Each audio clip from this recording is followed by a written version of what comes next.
Abraham Lincoln menyatakan bahwa government of the people, by the people and for the people, yang artinya demokrasi adalah pemerintahan dari rakyat, oleh rakyat, dan juga untuk rakyat.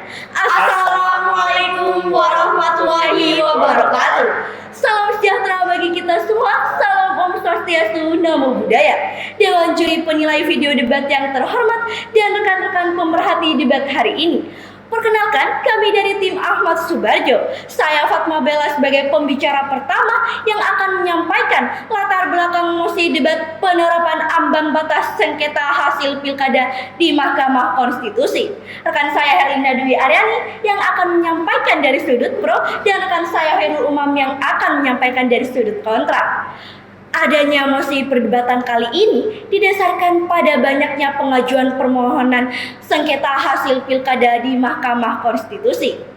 Dikutip dalam Buletin Hukum dan Keadilan yang berjudul Pembentukan Badan Peradilan Khusus, Siti Nur Halimah mengungkapkan sebuah fakta pada pengalaman pilkada yang dilakukan serentak sebelumnya telah banyak membuktikan bahwa sengketa pilkada tidak berkurang. Hal tersebut dapat dilihat dari hasil rekapitulasi yang mana Mahkamah Konstitusi mencatat pada tahun 2017 dari 101 daerah yang melaksanakan pilkada serentak, 60 diantaranya mengajukan sengketa ke Mahkamah Konstitusi.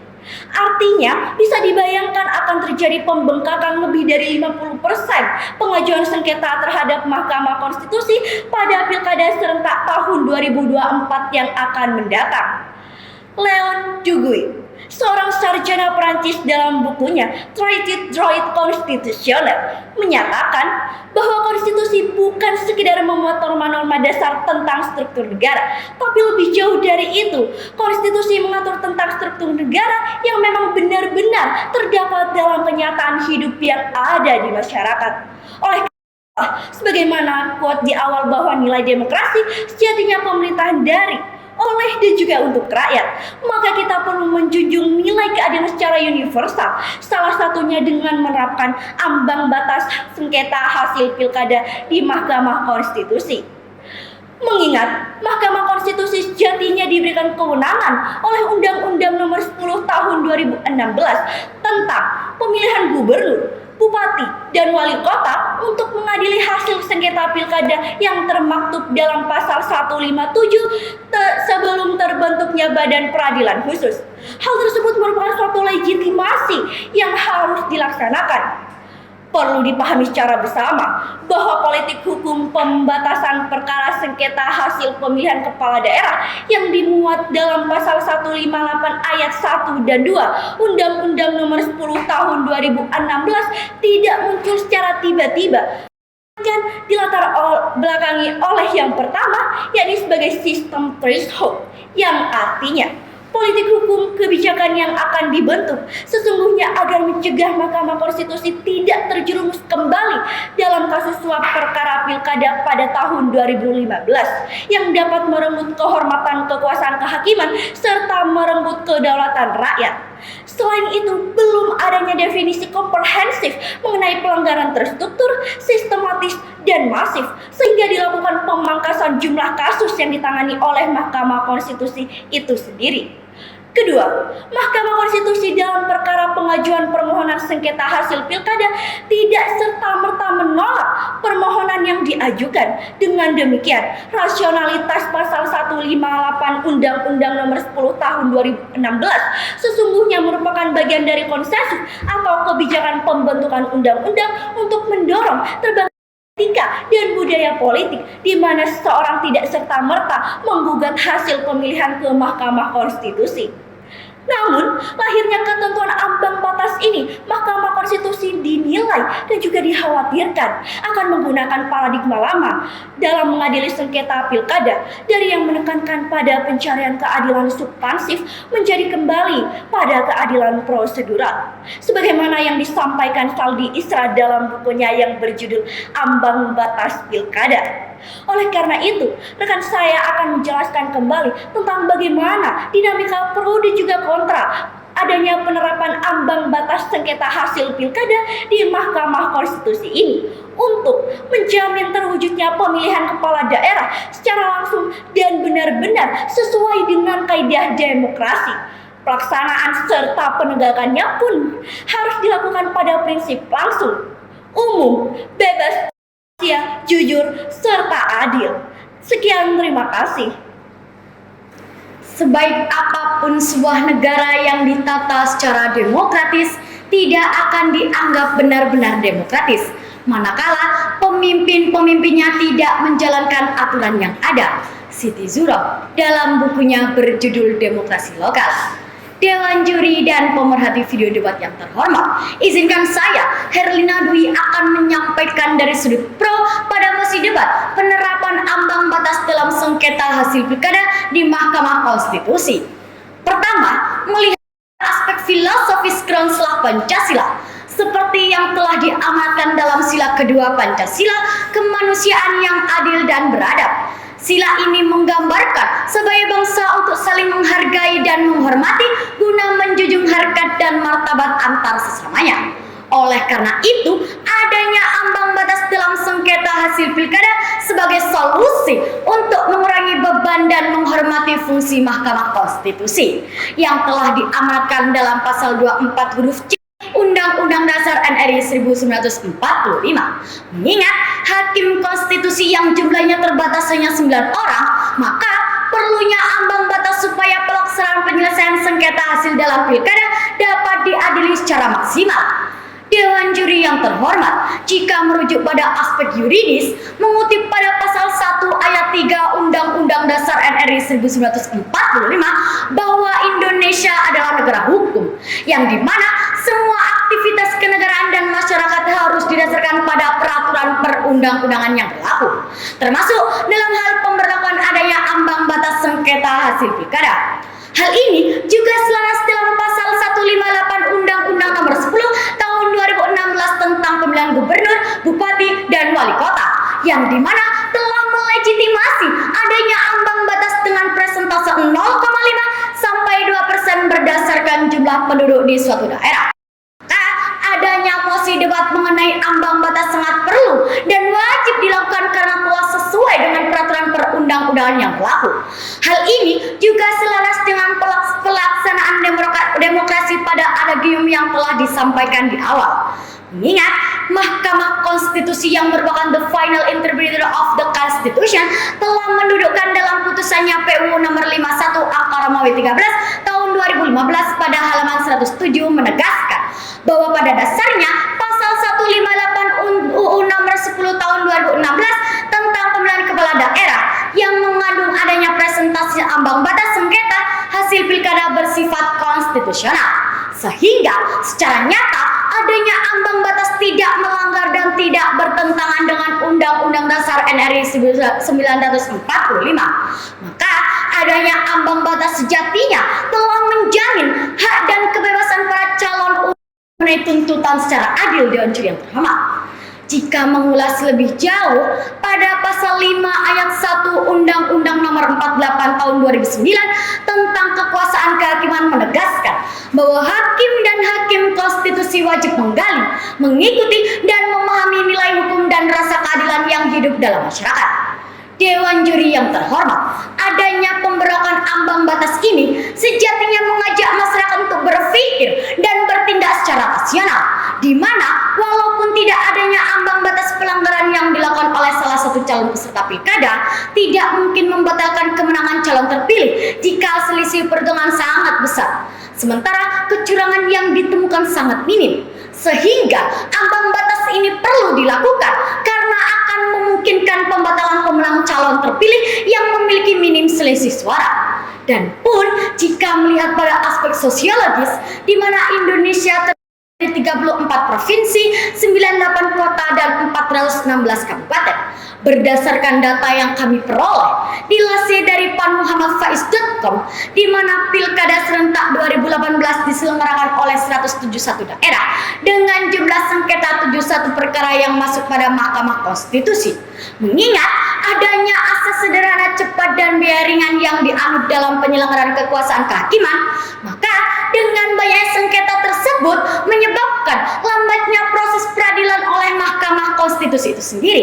Terlebih adanya pengulangan pemungutan suara. Atas dasar inilah kami kami mengajak rekan saya dari sudut kontra untuk menyepakati adanya ambang batas dalam sengketa hasil pilkada guna menjunjung asas dan nilai keadilan secara konstitusional untuk mengurangi resiko pilkada pada pemilu serentak 2024 sebagaimana yang telah disampaikan oleh pembicara pertama.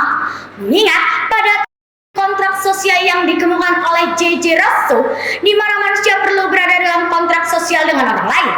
Kontrak sosial yang dimaksud ialah terikat dan diatur dalam norma yang ada, sehingga pilkada yang berlangsung kedaulatan tetaplah di tangan rakyat untuk memilih calon pemimpin publik, dan adanya ambang batas sejatinya untuk melindungi hak dari pemilih dan para calon dewan juri yang terhormat. Pun jika melihat pada pendapat ahli dilansir dari detiknews.com sebagaimana yang disampaikan oleh pakar hukum tata negara Rafli Harun menyampaikan bahwa dengan adanya ambang batas dalam sengketa hasil pilkada memberikan dasar bagi Mahkamah Konstitusi untuk menyelesaikan sengketa yang dalam penyelenggaraannya mengandung sengketa. Sebab Mahkamah Konstitusi bukan merupakan keranjang sampah, di mana Mahkamah Konstitusi perlu menjaga moral konstitusional untuk menjalankan keadilan secara substantif. Telah disebutkan pembicara pertama, di mana tidak boleh memihak terhadap pemohon maupun termohon peserta pilkada, yaitu salah satunya pemberlakuan ambang batas.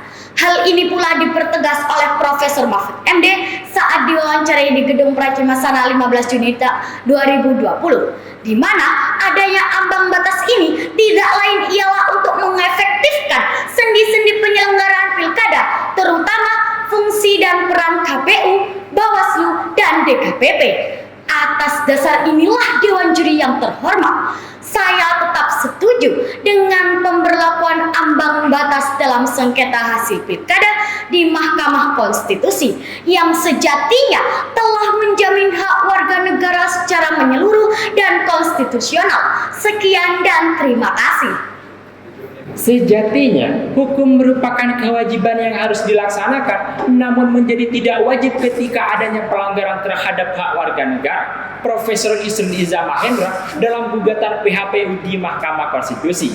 Dewan Juri dan pemerhati video debat yang terhormat, izinkan saya Hairul akan menyampaikan dari sudut pandang kontra pada musi debat penerapan ambang batas dalam sengketa hasil pilkada di Mahkamah Konstitusi. Jika ditinjau pada aspek filosofis gelombang Pancasila yang tertuang pada sila kelima Pancasila bahwa keadilan sosial bagi seluruh rakyat Indonesia. Keadilan yang dimaksud sejatinya berlaku tanpa terkecuali terhadap seluruh warga negara Indonesia, di mana termasuk hak untuk memperoleh keadilan bagi setiap pemohon untuk mengajukan permohonan sengketa pilkada di Mahkamah Konstitusi. Jauh sebelum memasuki tatanan argumentasi kami, izinkan saya menyampaikan poin kritisan terhadap argumentasi yang telah disampaikan rekan saya dari sudut pandang pro, di mana argumentasi dari sudut pandang pro didasarkan pada peraturan perundangan yang berlaku pada pasal 158 Undang-Undang Nomor 10 Tahun 2016, di mana substansi pasal ini menegaskan bahwa memberikan legitimasi pemberlakuan ambang batas dalam sengketa hasil pilkada di Mahkamah Konstitusi. Namun, dalam pasal 24C ayat 1 Undang-Undang Dasar Negara Republik Indonesia 1945 dijelaskan bahwa penyelesaian sengketa pemilu merupakan kewenangan Mahkamah Konstitusi, di mana hal ini diwujudkan dalam Undang-Undang Nomor 7 Tahun 2017 tentang Pemilu yang tidak mengatur adanya ambang batas dalam pengajuan sengketa hasil pemilu. Hal ini pun diamini dengan adanya putusan Mahkamah Konstitusi pada putusannya nomor 97 PU Angka Romawi 11 tahun 2013 pada halaman 60, di mana telah melahirkan konsep penyelesaian pemilihan kepala daerah termasuk bagian dari rezim pemilu, sehingga dalam hal ini pilkada adalah bagian dari pemilu. Dengan dasar inilah bahwa Mahkamah Konstitusi sejatinya wajib menerima dan mengadili setiap permohonan yang diajukan oleh pemohon tanpa adanya ambang batas. Pun jika merujuk pada pasal 28 huruf C ayat 2 Undang-Undang Dasar Negara Republik Indonesia 1945, di mana setiap manusia sebagai warga negara memiliki hak-hak kolektif untuk membangun bangsa, negara, dan masyarakat. Hal ini juga merupakan bagian dari hak untuk memilih dan mengajukan permohonan akibat adanya pelanggaran dalam pilkada tanpa terkecuali yang diwujudkan tanpa adanya ambang batas. Dewan juri yang terhormat, kami pun mengamini sebagaimana yang telah disampaikan rekan saya pembicara pertama yang dikutip dari Len Dijuit dalam bukunya Trident Droid Constitutional menyatakan bahwa konstitusi bukan hanya sekedar memuat norma-norma tentang dasar suatu negara, melainkan lebih mengarah pada kenyataan yang terdapat dalam masyarakat, di mana hal ini kenyataan yang ada, masyarakat telah menggunakan legitimasinya dalam memilih calon pemimpin publik, yang hal ini sejatinya menginginkan pemimpin yang terpilih dipilih tanpa adanya kecurangan maupun pelanggaran yang dapat mencederai demokrasi itu sendiri. Maka adanya ambang batas ini telah secara nyata mengabaikan adanya pelanggaran yang dapat dilakukan oleh calon untuk diadili di Mahkamah Konstitusi. Dewan juri yang terhormat, berdasarkan data dan fakta kami peroleh dari Majalah Konstitusi nomor 138 bulan Agustus tahun 2018 pada halaman 79 sampai halaman 80 yang ditulis oleh Muhammad Faiz, di mana pada tahun 2017 Mahkamah Konstitusi pernah mengabaikan syarat ambang batas pada 4 perkara di Kabupaten Intan Jaya, Tolikara, Puncak Jaya, dan Kepulauan Yapen, di mana Mahkamah Konstitusi tetap memeriksa permohonan pemohon hingga memerintahkan dilakukannya pemilihan ulang. Pendekatan yang sama juga pada sengketa hasil pilkada pada tahun 2018. Mahkamah Konstitusi kembali mengabaikan syarat ambang batas atas permohonan di Kabupaten Mimika dan Panyai. Hal ini disebabkan bahwa Mahkamah Konstitusi menerapkan ketentuan ambang batas secara relatif, yang artinya pada hal tertentu Mahkamah Konstitusi menyampaikan aturan ambang batas ketika terjadi pelanggaran secara terstruktur, sistematis, dan masif, yang hal ini selaras dengan pernyataan Yusril Iza Mahendra di awal. Dengan menggunakan legitimasi pada putusan ini, kami ingin mengajak rekan saya di Padang Pro untuk menyetujui dengan tidak memberlakukan ambang batas dalam sengketa hasil pilkada di Mahkamah Konstitusi, karena secara nyata Mahkamah Konstitusi telah melakukan hal yang demikian. Aristoteles dalam karyanya yang berjudul Etika Nitsumania menyatakan, "Justice is primary and common to every human being." Artinya bahwa keadilan bersifat utama dan umum bagi setiap manusia. Adanya teori keadilan ini menyeratkan sejatinya keadilan menjadi prioritas bagi warga negara sehingga harus diperlakukan adil dan sama, yaitu salah satunya ketika mengajukan permohonan di Mahkamah Konstitusi. Friedrich Julistal dalam konsep Prih dan Edi International Commission of Justice menegaskan adanya konsep hukum modern, di mana lembaga peradilan sejatinya mencegah terjadinya penyalahgunaan kekuasaan, salah satunya melalui perwujudan dalam mengajukan permohonan tanpa adanya syarat menghambat apapun, yaitu adanya sengketa batas sengketa hasil pilkada.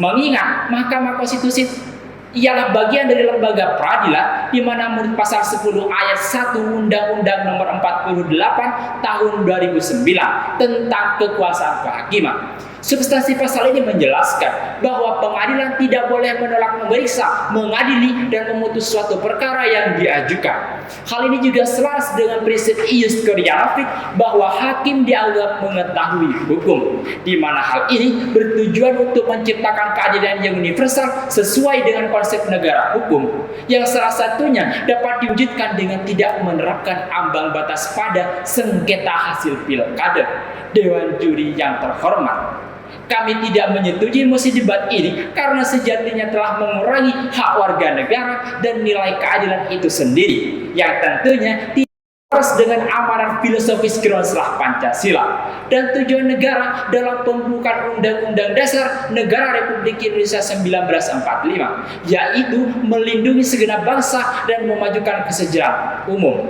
Sekian dan terima kasih. Dewan juri yang terhormat, berdasarkan argumentasi yang telah disampaikan dari pihak pro dan juga kontra, maka izinkan saya menyimpulkan adanya mosi debat ini. Pembangunan hukum yang efektif dan berkeadilan perlu diterapkan dalam sendi-sendi kehidupan berbangsa dan bernegara, khususnya dengan penjaminan politik dalam pemilihan umum atau pemilihan kepala daerah yang merupakan manifestasi nilai demokrasi konstitusional di Indonesia. Penerapan ambang batas sengketa hasil pilkada sesungguhnya usaha menciptakan iklim demokrasi yang sehat dalam kontestasi politik pemilihan kepala daerah berdasarkan peraturan yang ada. Hal tersebut bertujuan agar mengakomodasi kepentingan politik peserta pilkada, mempunyai orientasi mensejahterakan rakyat dan menjaga keutuhan bangsa, sebagaimana yang disampaikan pembicara ketiga. Perdebatan mengenai dinamika pemberlakuan ambang batas ini pada esensinya mengarah pada pemikiran progresif dari masyarakat dan juga pemerintah untuk merekonstruksi substansi hukum 158 yang tercantum dalam Undang-Undang Nomor 10 Tahun 2016 agar menjadi lebih baik. Ambang batas ini perlu diberikan pemahaman secara komprehensif terhadap masyarakat dengan metode edukasi politik melalui seminar, fokus group discussion, maupun menyelenggarakan sekolah politik terutama terhadap peserta pilkada di setiap daerah agar terbangun kesadaran politik sejak dini apabila terjadi sengketa hasil dalam pemilihan sebagaimana disampaikan pembicara kedua. Dan yang terpenting lagi Dewan Juri yang terhormat, Undang-Undang Nomor 10 Tahun 2016 secara prinsipil telah menegaskan eksistensi Badan Peradilan Khusus Sengketa Hasil Pilkada yang hingga saat ini belum juga terbentuk. Dengan demikian, pemerintah harus segera menginisiasi pembentukan Badan Peradilan Khusus untuk mewujudkan kepastian hukum dan juga keadilan. Sekian argumentasi dari kami dan salam konstitusi.